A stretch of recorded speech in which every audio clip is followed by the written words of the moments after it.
Welcome to the stock market Sutra guys. आज हम यहाँ डिस्कस करने वाले हैं 4 कंपनियों के बारे में जिनका मर्जर होने जा रहा है और इस मर्जर को हम कह सकते हैं कि ये एक मेगा मर्जर है क्योंकि 4 कंपनियों का मर्जर होके फिर ये 2 ही कंपनियां बनने वाली है।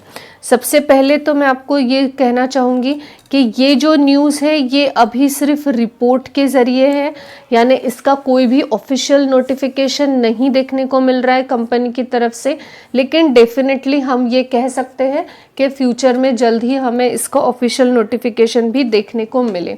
वैसे तो जो भी न्यूज़ रिपोर्ट के ज़रिए होती है ये 95% तक एक्यूरेट निकल जाती है, लेकिन कभी कभी ये भी होता है कि कंप्लाइंसेस कंप्लीट करते करते वो प्रपोजल जो भी मर्जर का है ये हो सकता है कैंसिल हो जाए। तो गाइज अभी तो ये न्यूज़ रिपोर्ट के ज़रिए है। अब न्यूज़ क्या है?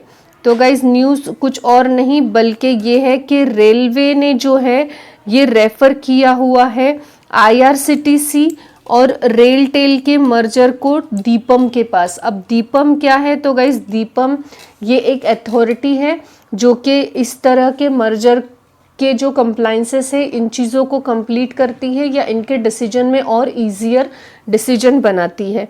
अब इनको IRCTC को या इंडियन रेलवे को ऐसी क्या ज़रूरत पड़ी थी कि उन्होंने ये जो प्रपोजल है ये दीपम को फॉरवर्ड किया।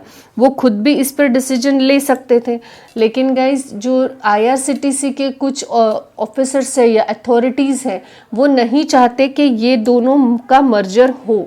इस वजह से ये जो मर्जर का प्रपोजल है ये दीपम को फॉरवर्ड किया गया है। अब वो ऐसा क्यों नहीं चाहते ये हम आगे देखेंगे, तो स्टे ट्यून गाइज। जो पहली कंपनी है हमारी IRCTC, आप सब जानते ही है IRCTC यानी Indian railway catering and tourism corporation है। ये इंडियन रेलवे की ही सब्सिडरी है एक। अब इसकी जो सर्विसेज है यहाँ आप देख सकते हैं गाइस, ऑनलाइन टिकटिंग है, कैटरिंग है, टूरिज्म है और हॉस्पिटैलिटी सर्विसेज है। ये IRCTC की सर्विसेज है। अब अगर हम दूसरी कंपनी जो IRCTC के साथ मर्ज होने जा रही है अगर हम उसकी बात करें तो वो है रेलटेल। अब रेलटेल जो है ये भी इंडियन रेलवे की सब्सिडरी है। अब इसकी सर्विसेज अगर हम देखेंगे तो गाइज ये पूरी तरह से डिफरेंट है IRCTC से। आपने देखा ही IRCTC online ticketing, tourism, catering इस तरह के बिजनेस में इन्वॉल्व है और ये data center, MPLS, VPN, internet, लीड्स लाइन एंड कंसल्टेंसी सर्विसेज या इस तरह की सर्विसेज में ये कंपनी रेलटेल जो है ये इन्वॉल्व है। अब इन दोनों का जो बिजनेस है ये एक दूसरे से डिफरेंट होने की वजह से IRCTC के कुछ अथॉरिटीज़ ये चाहते कि ये मर्जर ना हो। इस मर्जर का जो बेनिफिट है ये IRCTC को नहीं मिलेगा क्योंकि जो रेलटेल है ये एक छोटी कंपनी है और जो IRCTC है ये एक बड़ी कंपनी है। अब रेलटेल अगर IRCTC में मर्ज हो भी जाती है तो IRCTC का इसको कुछ खास बेनिफिट नहीं मिलने वाला। इसके 2 पॉइंट हैं। एक तो बड़ी कंपनी को कभी छोटी कंपनी के मर्जर के बाद कुछ खास फायदा देखने को हमें नहीं मिला है और सेकंड ये है कि दोनों का बिजनेस ही अलग है। तो IRCTC को ये बिजनेस को अपने में मर्ज कर कोई खास बेनिफिट आउटकम में दिखने के चांसेस नहीं लग रहे। इसके चलते जो IRCTC के कुछ अथॉरिटीज़ है वो नहीं चाहते कि IRCTC का मर्जर रेलटेल में हो। इस वजह से इस प्रपोजल को दीपम के पास फॉरवर्ड किया गया है। अब ये तो रहा फर्स्ट पेयर।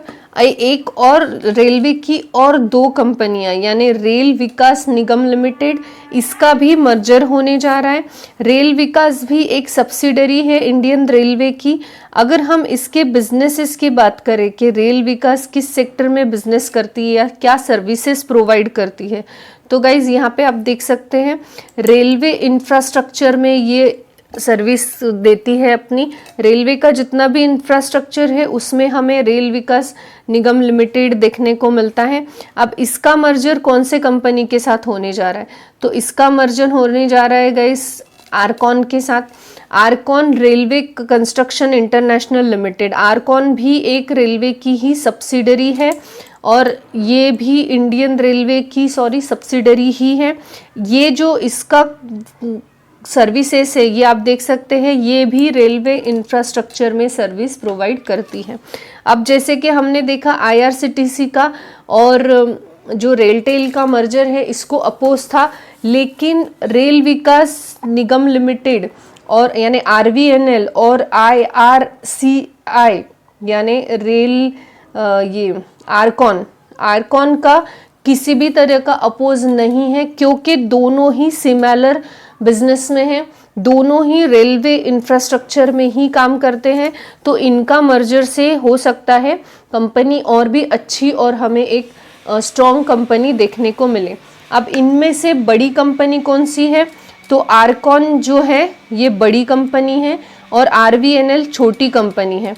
तो RVNL मर्ज होगी आरकॉन में, और ये मर्जर और IRCTC का मर्जर दोनों का ही प्रपोजल अभी दीपम के पास है, पेंडिंग है। दीपम की रिपोर्ट जैसे ही सबमिट होगी हमें इसका ऑफिशियल कोई ना कोई न्यूज़ आता हुआ दिखेगा। अब यहाँ पे सबसे बड़ा सवाल आ रहा होगा सबको गाइज कि इस मर्जर से जो शेयर होल्डर है इनका कोई नुकसान है क्या। तो गाइज इससे शेयर होल्डर्स का कोई नुकसान नहीं होने वाला, क्योंकि जिनके पास जिस भी कंपनी के शेयर हैं, अगर आपके पास छोटी कंपनी के शेयर हैं तो आपको बड़ी कंपनी के शेयर मिल जाएंगे स्वाइप रेशो में कुछ ना कुछ। अगर आपके पास बड़ी कंपनी है तो आपको कुछ नहीं मिलने वाला, बस आपका शेयर प्राइस जो है ये और मजबूत हो जाएगा, हम ये कह सकते हैं। तो गाइज आई होप आपको ये न्यूज़ पसंद आई होगी। ये मर्जर का दीपम का रिपोर्ट आते ही हम उस पर भी एक वीडियो डेफिनेटली बनाएंगे कि मर्जर का ऑफिशियल न्यूज़ आता है या नहीं। आई होप गाइज इन्फॉर्मेशन आपको इन्फॉर्मेटिव लगी होगी। Thanks for watching.